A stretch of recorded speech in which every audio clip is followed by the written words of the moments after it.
तर हा बघा फ्रेंड, हे मासे आणलेत मी अर्धा किलो.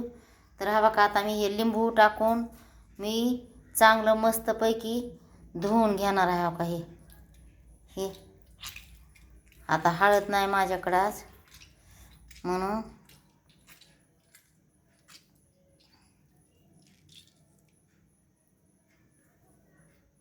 मस्तपैकी हो का हे चांगले आता हो का त्याच्यातलं हे असतंय ना सगळं निघून जात असते, लाळूसपणा एकदम फ्रेश.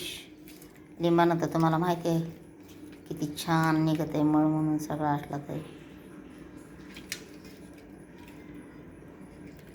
तर आपण इथं आणला अर्धा किलो मासा घेतलेला आहे बघा. आणि हा का ही त्याला चरबी पण आहे.